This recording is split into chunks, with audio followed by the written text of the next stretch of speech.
And we're back with another edition, a very special edition of the Huge Pop Sports Football Fridays. We are here live with personally my favorite Detroit Lion ever. It's not just because I spent the last 3 summers working with him at a football camp, but he's just always been a guy that I've admired as an offensive lineman myself.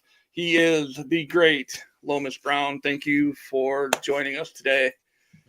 I appreciate you guys. Yeah, I appreciate you all for having me. Thanks. Oh, you're welcome. We're going to just go from day one. When did you fall in love with the game of football? Well, I have a different story. A lot of guys, that's what they say. They dreamed of going to the NFL. They dreamed of playing football since they were small. Well, it was a little different from me. I was in the band. I played the trombone in the band, and I was in the band 7th, 8th, and 9th grade. And so I remember my first day of going to high school. And look, in contents, I have a younger brother that's a year younger than me. He was actually playing football before I was. And I thought those guys were crazy. I would go out and watch some of his practices, and I'd be like, man, all that running and hitting, man, them guys are crazy. So I was in the band, went to high school. My first day of high school, went in to register for classes. I come out the auditorium, and someone was like, hey.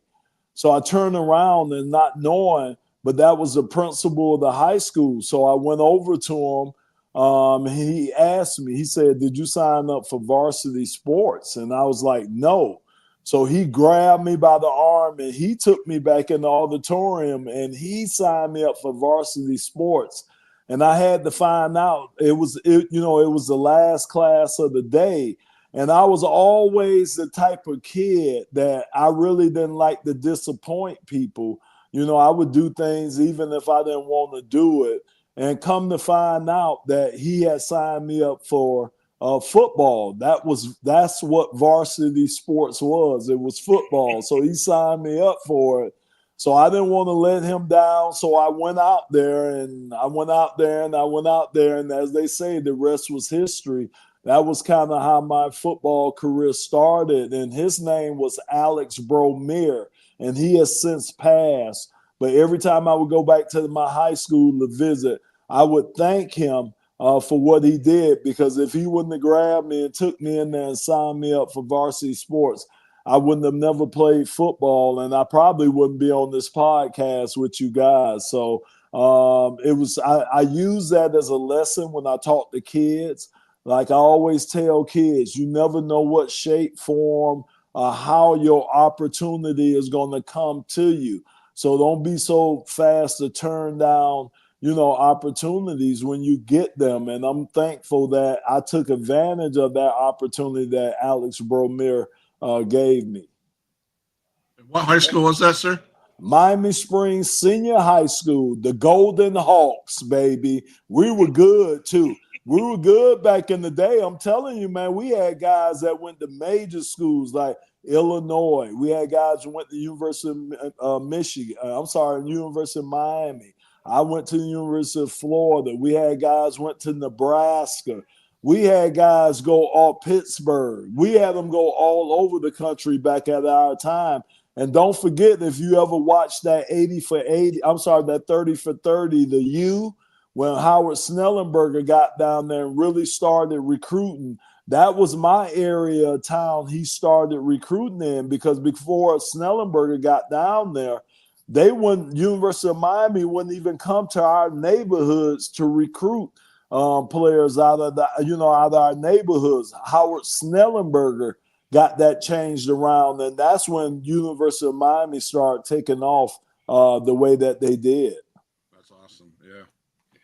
So, what was the recruiting process like for you as far as getting recruited by Florida? I mean, as far as Florida, so, back then you get your 6 visits. And it's funny, I took a visit to Ohio State, and I was scheduled to take a visit to Michigan that week after. I went to Ohio State. Now, I'm a Florida kid. It was 9 degrees there. I'm like, that whole weekend, it was just terrible.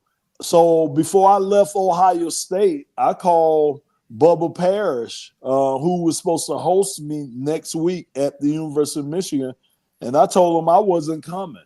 I told him, I'm sorry, I appreciate the offer, but I'm not coming. At this time, it was some choice words he gave me back. He kind of gave me some words I can't repeat on the air, but I was not coming, man. It was too cold. I'm like, what in the heck? How do people live in this? And then, you fast forward 4 years later, the Detroit Lions draft me. So, again, man, that's why I never came back up that way. But my experience with Florida was great, man. I loved down there, loved the University of Florida. I'm proud alumnus of the University of Florida. We were the first team in 1984 to actually win the SEC championship for Florida, but we got put on probation because our head coach. So they stripped that record. But we're actually, the 1984 team is actually the first team to win the SEC title for the University of Florida. So in that 84 season, you won the Jacobs blocking that trophy as well. What was that like to get that award? Oh, it was awesome, man. I mean, it really was to be recognized as the best, especially in the SEC conference, which, still to me, hands down, I still say is the best conference in the United States of America. No, I'm just kidding. But it is the best conference. And now look what the SEC is starting to do in basketball. I mean, we got a lot of top-ranked teams in basketball, but just to be considered the best lineman in the SEC that year. It was a great honor for me. I played on one of the great offensive lines. When you talk about we were called the Great Wall of Florida, every one of us went on to go to a pro team that year, other than Jeff Zimmerman, who was an underclassman. So that's the only reason he didn't go on to later on, he ended up going to a team once his eligibility ran out. But,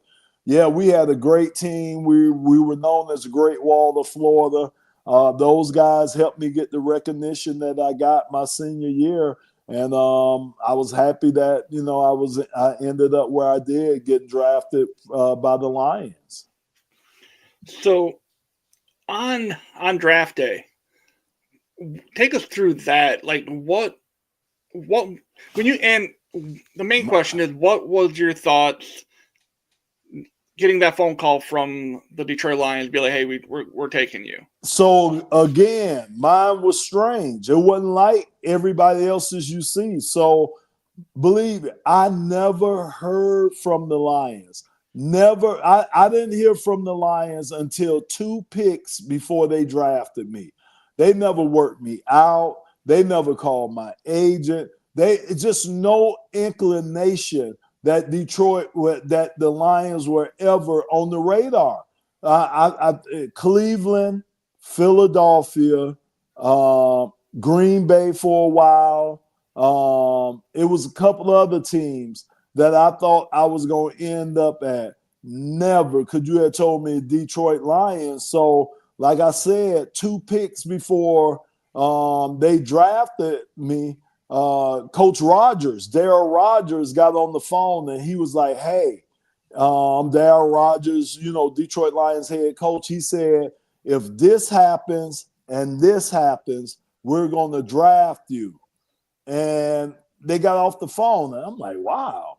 So lo and behold, what he said happened, meaning Dwayne Bickett went to the Indianapolis Colts and Chris Dolman went to the Minnesota Vikings. 2 linebackers that they wanted to get went 2 picks ahead.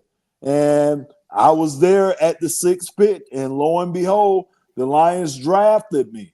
And so Darryl Rogers calls me on the phone, after they picked me, and he was like, "Congratulations, you're a Detroit Lion." And it was like an awkward silence on the phone. So he was like, "Aren't you happy?" And I was like, oh, yeah, I am. Yeah, that's how it was, because I was more in shock because, like I say, the Lions came out the blue. And I mean, lo and behold, that was the best thing ever happened to me, fast forward. But it was just a complete shock. So that's kind of how my draft day went, and I was at home with my younger daughter. And at that moment, I didn't realize it, but my life changed that moment with that phone call that the Lions made to me. So you're an offensive lineman, and as we see that this year for the Detroit Lions, a good offensive lineman, and for the Eagles, and like for Pat Mahomes and the Chiefs, the offensive line is what makes that offensive quarterback and running back able to do what they do, right? So my question is, can you describe your role that you saw yourself playing, not just as a blocker, but as a leader on that offensive line for Detroit? You ever watch that movie, The Blind Side? Yes. With Sandra Bullock and the big Mike? Well, you're a protector. That's what I consider myself as having the blind side of the quarterback, playing left tackle, going up. So the left tackle position, as you guys know or may not know out there, the left tackle position, you face the best pass rushers from every team, any team. So it don't have to be, that's what a lot of people don't realize. It don't have to be the brand name person. It doesn't have to be a TJ Watt or Khalil Mack or, Max Cosby or whoever else, some of the best pass rushers you could think of. But for that particular team you playing, it's going to be their best pass rusher.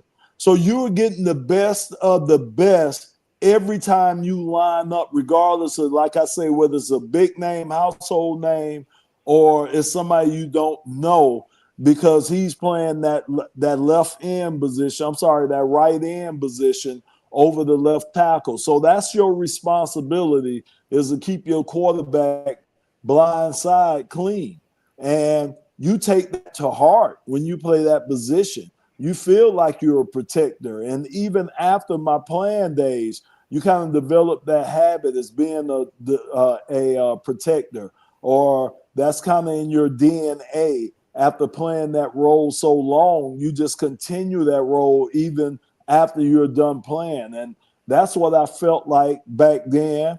That's what I think that part of being an offensive lineman encompasses. You're being a protector. You're taking care of, say, your family. If it is your family, you're taking care of your teammates. They are family to you. So we've always felt that way. Myself, Kevin Glover, all-pro center that was on the teams with me, we always felt that way and took that to heart. The one thing we always did, if you watched us, we would always say to ourselves, me and Kevin Glover would say, Barry Sanders worked so hard for us that he should never have to get off the ground by himself.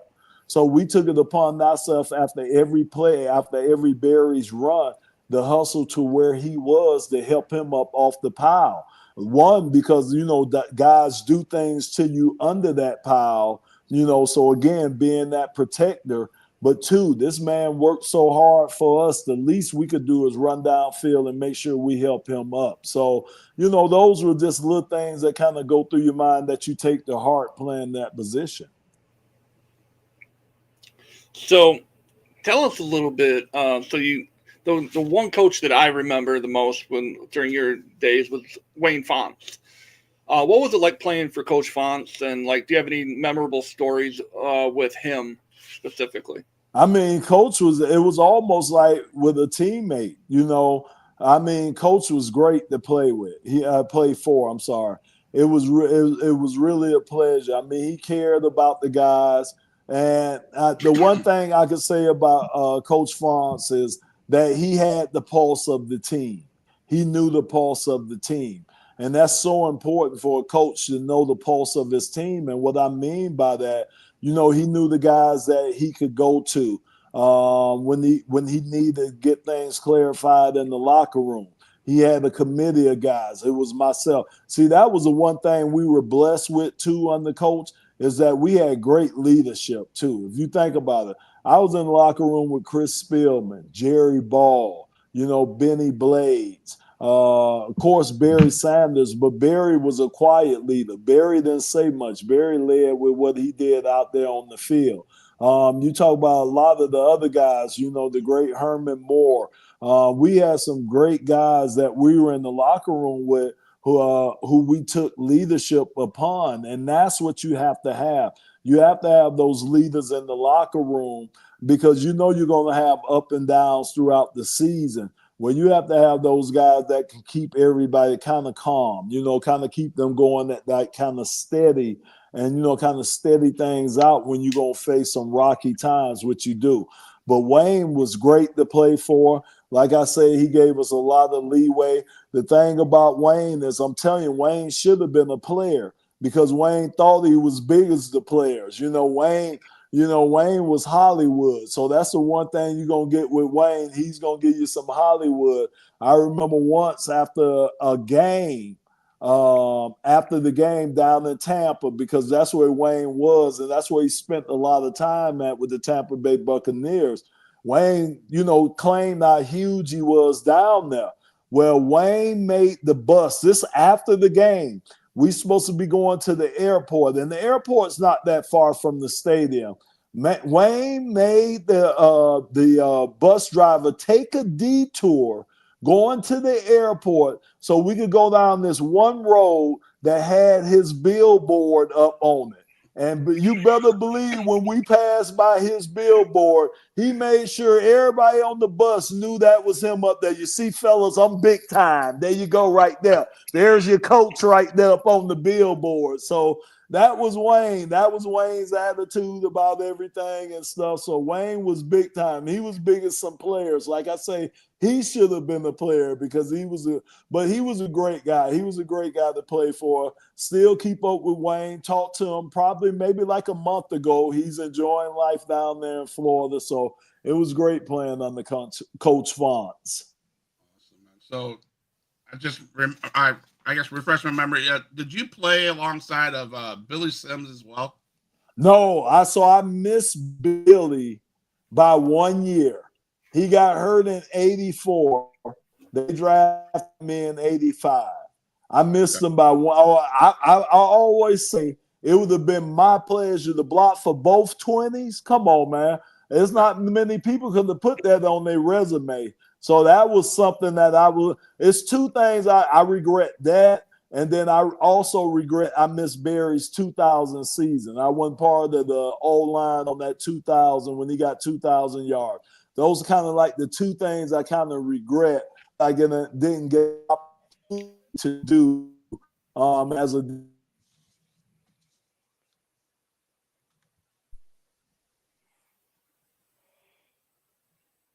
Some technical difficulties. There we go. There he is. There he is. Oh, we are? Yeah, we're good. I'm still here. You guys there? Yeah. Okay. Yeah. Okay. So we all know Jerry Ball was a larger than life character, but guy in the locker room. He was a bad dude on the field. We as fans, we know that. Do you have any interesting stories about Jerry being around him on a daily, and like what kind of dude he was in the locker room? I mean, the only thing I need to tell you is that Jerry Ball's nickname in the locker room is religion. religion, football, basketball. It didn't matter, man. Fashion, whatever it was, you could go to Jerry about anything. And that's why he got the nickname the governor, man. The guy's intelligent. And he was the one, think about it, that knows that, like you say, larger than life, but the big size nose guards that can move, him and Refrigerator Perry. Those guys kind of revolutionized that position right there. You know, Jerry Ball more so because William, he didn't really play over the center as a true nose all the time. So he was more considered a defensive tackle. I'm talking about the Refrigerator Perry, where Jerry Ball was a true nose guard that played over the center and revolutionized that position. As you seen from Gilbert Brown. Gilbert Brown emulated Jerry Ball. A lot of guys in the league emulated Jerry Ball. And he was just, man, just a great player and the legacy of great players that we had. Think about some of the guys that I got a chance to play with here in Detroit. When I talk about Chris Spielman, you talk about Kevin Glover, all-pro center. You know, you talk about Herman Moore, Brett Perriman, Johnny Morton, you know, playing with those guys. You know, you talk about Benny Blades and Ray Crockett and, you know, Mel Gray and Eddie Murray and Jason Hanson. And, you know, I could go throughout the list. There's so many guys that I'm forgetting that I could go Robert Porsche and Luther Ellis. I mean, think about the talent that came through during our time frame. Like I say, it's just a shame with all that talent, we couldn't have got to a Super Bowl. We didn't get to a Super Bowl. And you see the position I really didn't mention was the quarterback position, which was the most important position that we needed to have that talent that was kind of missing, either due to injury or talent. We just didn't have the quarterback to go with all the talent that we had back in those days.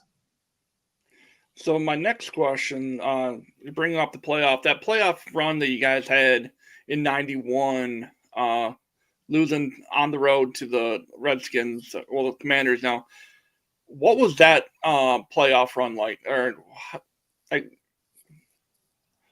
So people ask me about that, and I always say that's a bittersweet year for me.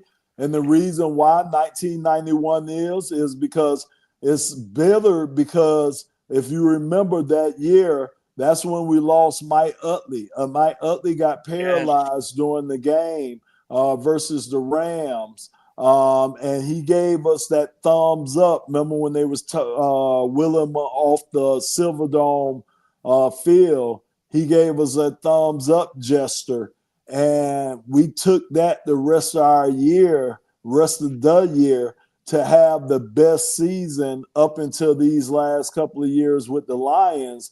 You know, the 91 season was the best year the Lions had, where we got one game away from the Super Bowl, as you say, losing to Washington.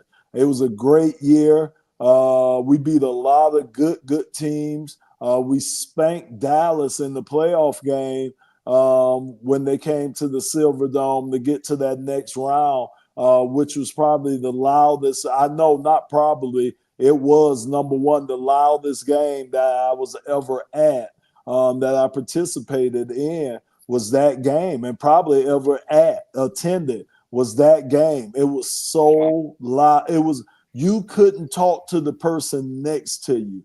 You know, if somebody was standing next to me on the sideline, they couldn't hear what I was saying.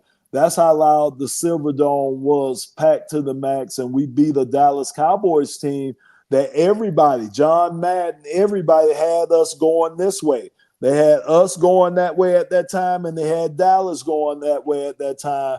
But unfortunately, like I said, with Mike Utley getting paralyzed that year, and then don't forget, a couple of months later, Eric Andelsek got killed mowing his lawn. So we lost our two starting guards within a matter of months. And Eric Andelsek was going to be an all-pro guard. That's how good he was. Our offensive line was built like Dallas offensive line was. You know, so everything was comparable with Dallas. You talk about Emmett and Berry. You know, you talk about the weapons they had at receiver. You talk about Herman Moore and Brett Perriman. You look at Michael Irvin and who they had over there. And, you know, you just look at the defenses and how they compare. So we were on that same trajectory as the Dallas Cowboys in the 90s. But injuries played a huge role. Injuries and tragedy played a huge role in us not continuing that trajectory.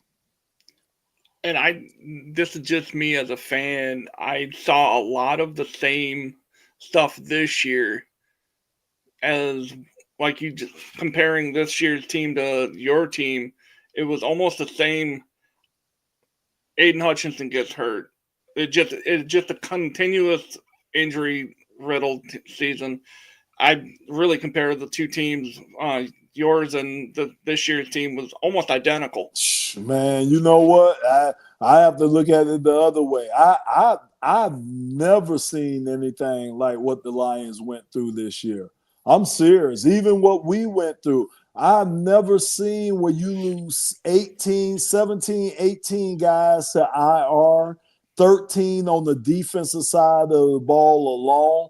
Just how our defensive line was ravaged, man. I've never seen nothing like that before. I'm serious. I mean, I can't compare it to anything. And that's, I mean, like I say, I have to go all the way back to high school, and I've never seen that. So it took a toll on us. Why Dan Campbell didn't get Coach of the Year, I don't understand that. I mean, you beat Kevin O'Connell twice this year. You deal with all the injuries we had to deal with, and you still don't get Coach of the Year, how he held everything together. That was just unbelievable to me. So kudos to him, and not just him. You think about Brad Holmes, the guys that he brought in. You know, those guys were ready to play. It was like a mass unit. This how bad our look was. Think about this. Put this in perspective. In the playoff game, we lose the last best defensive back we got, the second player of the game, Amik Roberts break his arm. Come on now. You can't even write that up. All the stuff that happened to us, we get in the playoff game, the second play of the game, our best last remaining cornerback breaks his arm. I'm like, man, I was like, how much more can the team take? So I've never seen this before. So inside the locker room this year, do you see them being able to recuperate and come back as stronger, not stronger than they did last year? I think the biggest adjustment is going to be in the coaching staff. I think about it. We're bring back pretty much the same team. We're going to lose a couple of guys here and there, but the nucleus of the team is signed and re-signed. When you talk about Jared, Amon-Ra, Panay Sewell, Aleem McNeil.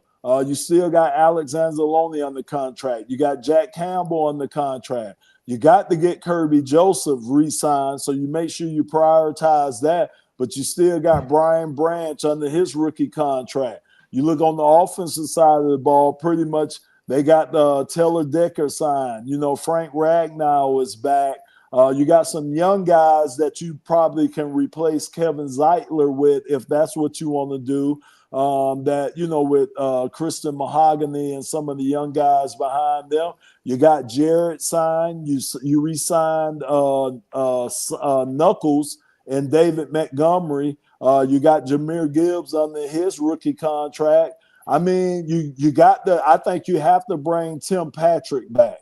You have to bring that big receiver back.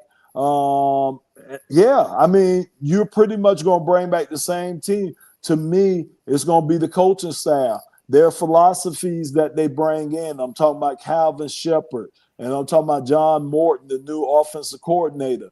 You know, if they're going to change up, how much is the offense going to change from Ben Johnson? Are you going to try to keep some of the similar things in there so you can keep continuity? You know, how's the defense going to look under Calvin Shepard? from up under Aaron Glenn. Some of those assistant coaches' job got to be filled. When you talk about Randall L is gone at the receiver position. And so it's a lot of little things, I think, on that side of the ball. Plus, you got to bring in the pass rusher. I don't care what you say. Philadelphia showed you. Philadelphia gave you the blueprint on how you beat great quarterbacks. You have to hit them, pressure them, and sack them. That's what they did to Patrick Mahomes. We all witnessed that the other day. That's what we got to be able to do as a squad. So I am a big trash talker. My brother can attest to that. I have to ask, what was the 95-96 playoff prediction? What was that? Well, look, hey, I didn't know my quarterback was going to go out there and throw 2 pick sixes that day against Philadelphia. Man, I tell you what, that was it. Them people welcomed me. You talking about the worst cussing I ever took was from a 12-year-old in the stands warming up for the game. And his dad was standing next to me, and that boy must have called me every name but the child of Jesus over there. And I mean, he was I was like, wow, you let your son talk like this? And I mean, that's Philadelphia. But even on the way to the stadium, they were ready for me in that game. But yeah, man, like I say, you don't account for, just like did any of us account for Patrick Mahomes throwing the pick six and throwing another interception at the 14-yard line to give them 7 points? We didn't count on Scott Mitchell going out there throwing 2 pick sixes, and stuff. So, yeah, man, and Philadelphia was ready. So, oops, my bad. So you played offensive line back in the 80s and early 90s. How is the offensive line players and play and game changed over the years? I mean, I know you're a broadcaster, so you see what happens in the current Detroit Lions. How's the game evolved in the last 10, 20 years? I say from the standpoint of offensive line, I think what they do now is a lot more zone blocking now that teams use, meaning you use 2 guys, 2 offensive linemen to double team 1 defensive lineman, and then you have one of the linemen rub up to a linebacker or rub up to another guy. That's what we kind of call zone blocking, just to kind of explain it, just kind of crudely. And back in the day when I was in the league, it was more one-on-one blocking. It was more you had to take this guy to where he didn't want to go. And that's a hard job, trying to take a 300-pound man where he doesn't want to go at. So that was the difference. Of course, now with the running styles now, what happens is they just let more so, instead of having a designated hole that the guys have to go through, it seems like more with the running backs, they kind of let them choose where they want to go at. Wherever they see the hole at, that's where the running back's going to go. Of course, we were used to that because that's how Barry ran back in the day. So we were kind of used to that. The hole could say for Barry to go to the right outside, and you'll turn around as the left tackle, and Barry will be behind you. That's what made Barry Barry. So I think it's little subtle things like that. Of course, I don't know who thought they were going to take the run game out of football. I don't know who had that brilliant idea to say that the running back position was dead and wasn't valuable. But I'm glad that Saquon Barkley, I'm glad that he really showed Derrick Henry. All those guys kind of rejuvenated the running back position and showed how important it is to be able to run the ball. I mean, the Lions wouldn't have been 15-2 this year if it wasn't for Jahmyr Gibbs and David Montgomery in that offensive line. Jarrett wouldn't have had the year he had. Amon-Ra wouldn't have had the year he had if we wouldn't have established the run with the way we did, because our passing game is mostly play action pass, and that comes off of the run game. Once you establish the run, then you can throw play action passes. So I'm glad to see the running back position is back where it's at, but I'm not surprised about the offensive line. What's the fundamentals of football? Blocking and tackling. If you can't do the fundamentals of football, you're not going to win. And they couldn't block. Patrick Mahomes' offensive line couldn't block for him. Guess what? They didn't win the game. I mean, you know what I'm saying? So it's simple as that. A lot of people like to complicate the game, but it's simple. So you played in 2 Super Bowls, Super Bowl 35 and 37. Now, you won one, you lost one. What was it like losing the first one? Man, you don't want to know. Worst feeling in the world. So, quick story. I played next to Glenn Parker. He's played guard. He was on the Buffalo Bills team that lost 4 Super Bowls in a row. Oh, no. Yeah, so the night before our game, he pulled me to the side. He said, Lomas, he said, if we lose this game, it's going to be the worst feeling that you ever felt. I just brushed him off because I'm like, yeah, right. I didn't tell him that, but in my mind, I'm like, yeah, right. You lost 4 of them. That's why you feel that way. Man, I tell you what, we lost that game against the Ravens. When that whistle went off, all I wanted to do was lay in the middle of that field and just slit my wrist and just bleed out. That's what I wanted to do. Man, he was so right. It was the worst feeling that I had ever felt. It was horrible. You know, win or lose, the NFL throws you a party after the game. You know, both teams have a party after the game, separate party, but the NFL throws it. I didn't go to the party. I didn't talk to my mom and dad that came up for the game. I didn't talk to my wife. I just wanted to be left alone. It was horrible. It was a horrible feeling. And thank goodness I got the opportunity to go back 2 years later with Tampa Bay and win a Super Bowl and be able to get the thrill of winning one, because the agony of losing it, I'm telling you, I would say the pain of losing it was more than the exhilaration of winning it. I ain't gonna even lie to you, because it was terrible, man. It was horrible. Arguably that was one of the best defenses in NFL history with that Ravens team. That team was ridiculous.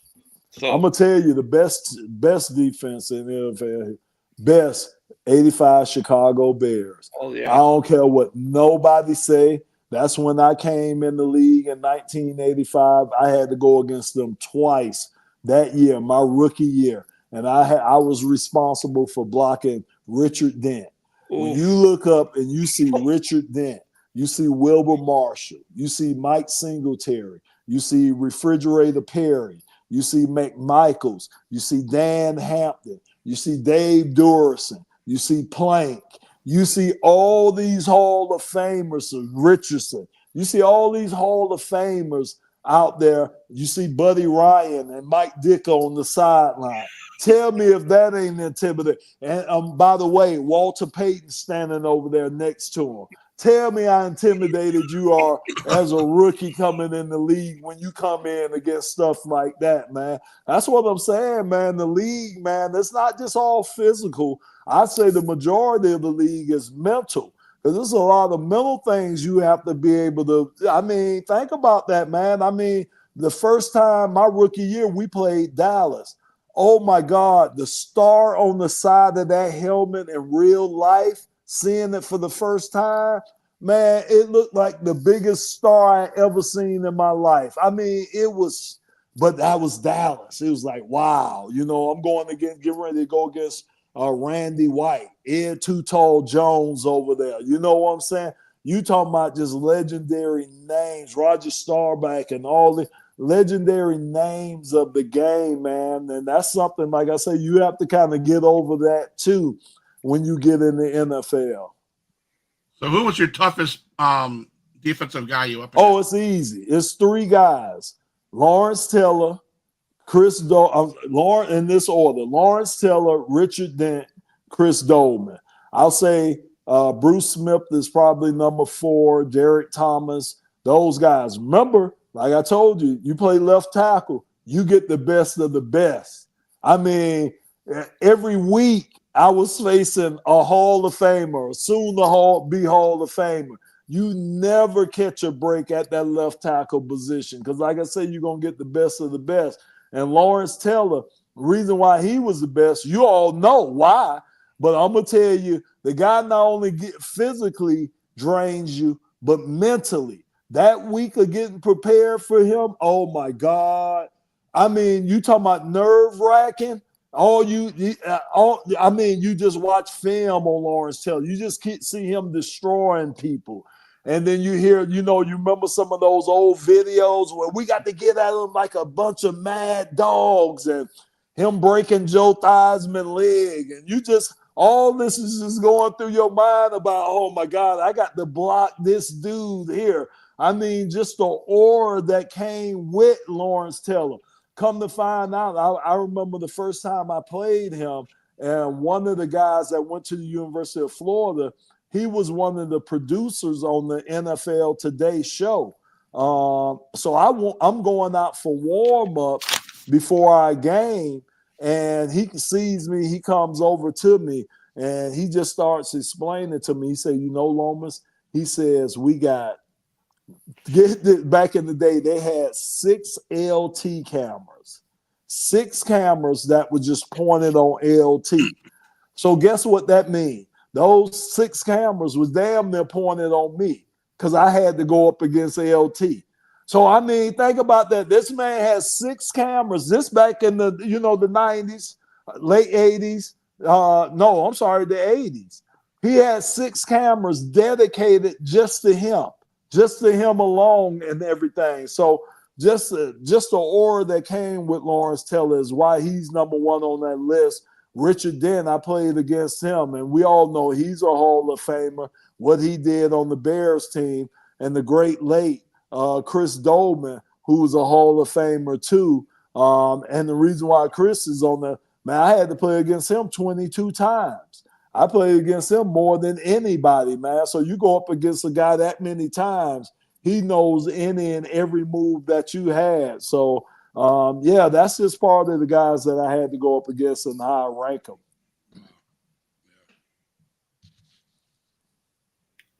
Scott.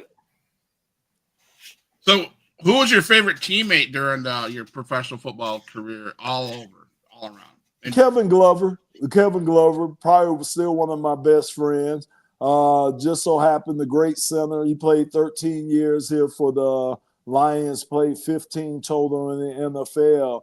All-pro center, one of the great centers to play the game. And just so happened we were at the Senior Bowl together, and we were roommates together at the Senior Bowl. And then just by happenstance, the Lions drafted me number 1 in 85, and they drafted Kevin Glover number 2 in that 85 to the Lions. So almost kind of how the Lions offensive line was built earlier when you talk about Taylor Decker and Frank Ragnow. We were kind of built that same way back in the 90s with myself and Kevin Glover, the center.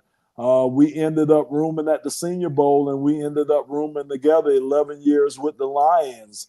We had some great times. We consider ourselves the leaders of the offensive line, really the leaders of the team, and tried to, we tried our best, man, to get a Super Bowl here. We really did, man, because we had the talent. We knew we had the talent. Things just really didn't work out for us. But Kevin Glover, I would say, probably is my best teammate that I had with the Lions. So, okay. On October 30th of 2023, you were inducted to the Detroit Lions Hall of Fame.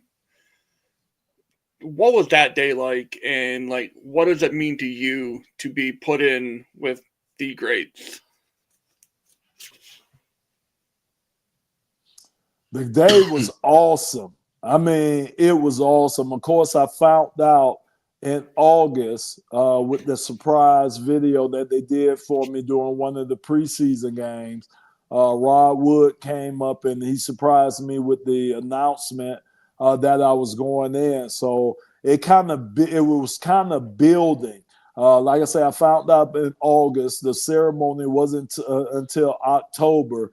And the ceremony, the dinner the night before, being congratulated and brought into that ring with the rest of the guys, Jason Hanson, Barry, Chris Spielman, all the legendary guys that are up there. It was just unbelievable. It really was. The ceremony that the Lions put on for me at Ford Field, the love from the fans, for it to be on the Monday night too, the biggest stage that's going on. Troy Aikman, Joe Buck said something about me during the halftime ceremony. Just for my family was there. It was almost perfect. It was almost perfect, and it was almost surreal. It was just a great night, and just to be the 20th or the 21st person to go up there, it's quite an honor, especially as long as this team has been around. And I'm thankful. I'm thankful that my career turned out the way it did.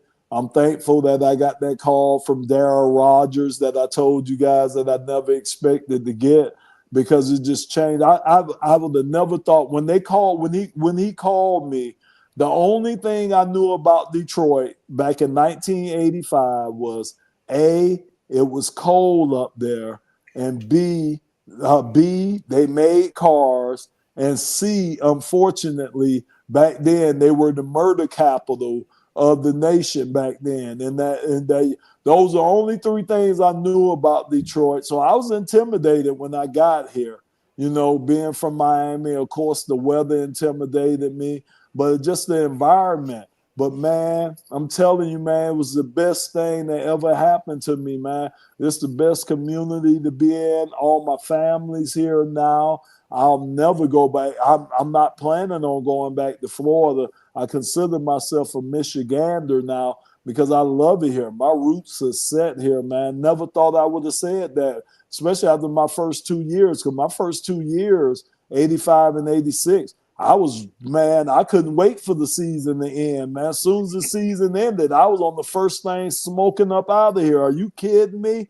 But in 1987, I just decided, let me just stick around for a little bit, and see how it is up here. And I've been here ever since. So I love it here, man. And I say Michigan, I tell people this. To me, Michigan is more of a tourist state than Florida is. I think we got so many things to do here in Michigan, man. I think we're more of a tourist state than Florida is. So I'm here, man. My roots are grounded here. I love it here. I have to piggyback off what you said, because I was in Michigan there about 10 years ago. The cold got to me and et cetera, and I made my way down to Florida. So it's funny you say that, because my wife is from Pontiac. Oh my gosh, she's been on me like the last 8 to 9 years. She's ready to go. She's like you.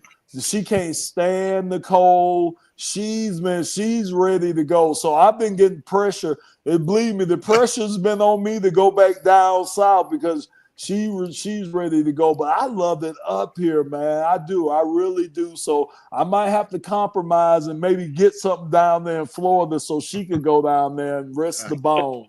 Yeah, I mean, it's just, we go up there once a year, and that's enough. That's enough for me. But so I just want to talk. Go ahead. I'm sorry, Matt. Go ahead. No, you played for 5 teams. Played in Arizona, Cleveland, New York, and Tampa, outside and Detroit. What was with outside of Detroit? Which was your favorite city to be in for the time that you were there?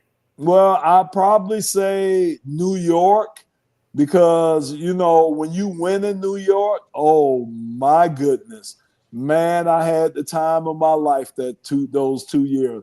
on and off the field, if you get my drift. It was unbelievable, man. My first year, we got to the Super Bowl, even though we didn't win it. But to say you're going to the Super Bowl in New York, I mean, we didn't have to pay for nothing, man. Everywhere I went, man, we were just like, we were we were VIPs. I mean, it was unbelievable. Like they say, if you win in New York, it's no better place to be. It really isn't. And so I had a great time there, and I had a great time in Tampa because I did. That's where I finally won the Super Bowl. I didn't, well, no, I can't say that because Tampa was a little slow for me. So I didn't really, so it was all about the Super Bowl there in Tampa. So I'll say New York for the on and off the field reasons. Okay. You founded the Lomas Brown Foundation. That's pretty cool. Can you talk about that foundation and what that means to you and why you started it? Yeah, very proud of that. The Lomas Brown Jr. Foundation was founded back in 1991, and the sole purpose of my foundation is the service our youth. All my services are directed towards the children. And I like to tell people, when you help a child, you indirectly help the family too. So it's not like I'm excluding the family because, like I say, you indirectly help the family. But what we do is we do camps. We do sports camps and we do educational camps. The reason why I do sports camps, and a quick example is, if I got 100 boys at that sports camps, as you guys know, probably 7 of those guys are going to get scholarships out of those 100 guys. Out of those 7 guys that get a scholarship, probably 2 of those guys, 2 of those 7 are going to be D1 scholarships. Those other 5 scholarships will be D2, NIA, so on type of scholarships. So you're going to have 93 guys going right back in their community. So why I do those camps is to show those 93 guys, hey, you could be a positive in the community. You could do camps. You could do clinics. You could do things that impact the youth. And that's why I do those one-day football camps that I do there. Now, my educational camp, which is called the LEAP camp, which stands for Learn, Earn, and Play, I have a minimum of 60 contact hours with the kids. So you see, I spend a lot more time with the LEAP camp with the kids. So you're more impactful. That LEAP camp is my educational camp. It's a cutting edge 21st century technology camp where we deal with drones, robots, 3D printing and imaging, media broadcasting boot camp, so on and so on. We got a lot more things that we incorporate. And the reason why we do that, the reason why I have so many things that I expose the kids to is that's what I want to do. I want to expose them to as many industries, as many fields, as many choices you want to try to give them that you can, so that you'll find out where they'll gravitate towards. As you guys may or may not know, technology, man, it's at rapid speed. Like I say, with the drones, it's already here. People think that the Jetsons are coming. No, the Jetsons are here. They're flying people. They're doing all that stuff right now. So I'm trying to make sure that our youth are on the front end of that technology instead of the back end of that technology. So that's why we do the camps, the educational camps, because we want to expose the kids to this as young as we can. And the great thing about my camps go K all the way through. So we take the small kids too, because we feel that we have to get them while they're young. So that's why I'm so proud of that camp. I have a golf outing coming up. My first golf outing is coming up in July with WJR and with the Children's Foundation. I'm taking over the Paul W. Smith golf outing. So it'll be WJR and the Lomas Brown Jr. Foundation golf outing. We're looking to raise a lot of money so we can continue to provide these services. That's awesome, man. Thank you. Scott, do you have anything? Yeah. Okay. So one of the biggest questions I have as far as the game goes, back in the 80s, 84, early 90s, back when you played college, up to now, we were talked about this. I had some friends over to watch the Super Bowl. The game has changed so much. And I'm just giving an example of one of the things that changed even this year or maybe last year was the kickoff rule. Yeah. All these changes, I get it. It's to protect the players, like all that stuff, right? Is that taken away from the game that you used to know that you played? I mean, this may be an unfair answer, but to me, yeah. And maybe I'm just looking through it through just my rose-colored lenses because I played the game in a different era, and I knew a lot of things that we could do that they can't do these days. And I knew, yeah, you're right. They are doing it for safety, and kudos to them for looking out for the guys with safety. But I think that, to me, the safety aspect, if you want to really protect these guys, I say it's more so with what they did with the practices, with how they practice now and not hitting consecutive days and all the different things that they done to take. Because back in the day, that's where practices were worse than the games a lot of time.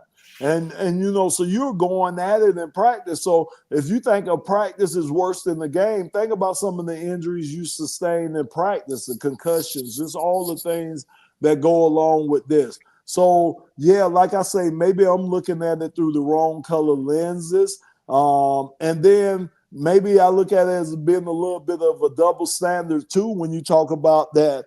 We know I'll be shocked if it doesn't come across any day that the NFL is going to go to 18 games. We already know that. So if safety is your big reason, it can't be when you're talking about adding other games to the season. I don't think. Maybe they're going to do something different to protect these guys. But I just see adding another game that's a lot of wear and tear on your body. I know. I've been through it. I played 18 years in that game. Cumulative. That's where it gets you at. It's not the, it's the years and the hits. They just accumulate. And after a while, there's only so much that your body can and is willing to take.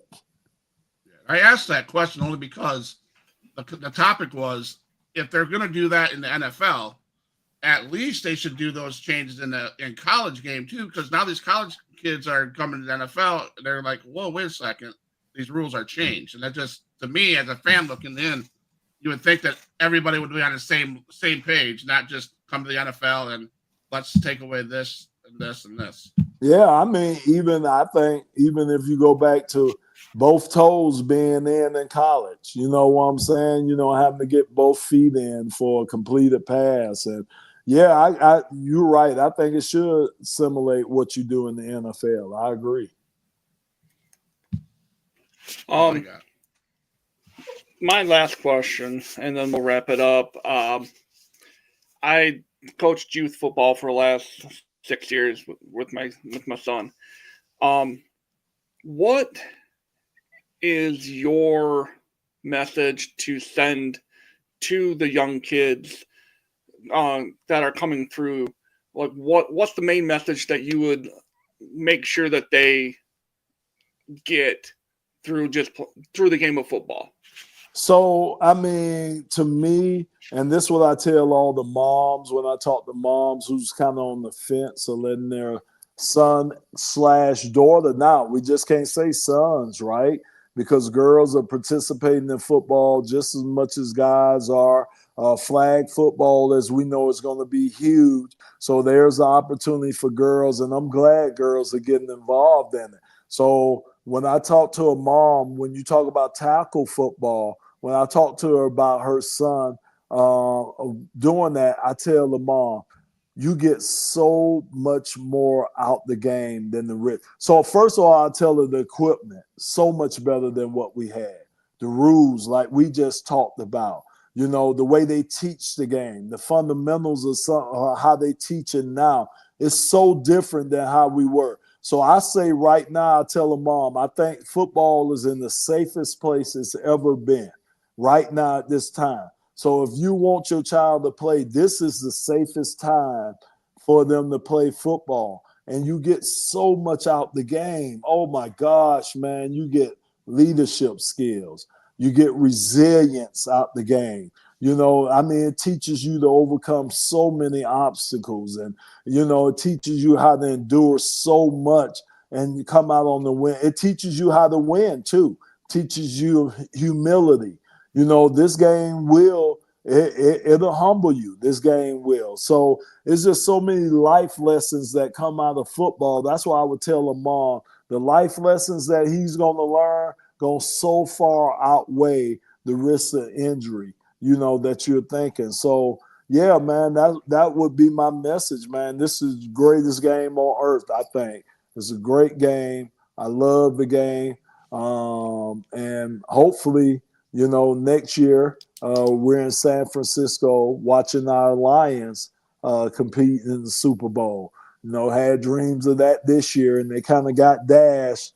But great year if you think about it, because I don't think too many people would have said that the Lions were going to go 15-2 before the season started, get the number 1 seed, and host the playoff game at Ford Field. Like I say, we wanted more. Thought we were going to get more, but they gave us a lot, and we got a lot to look forward to. So, you know, it's going to be some great days ahead of us soon. And that'll complete this episode. Thank you, Lomas. I appreciate you. And hopefully I'll see you this summer. If not, I definitely will be texting you.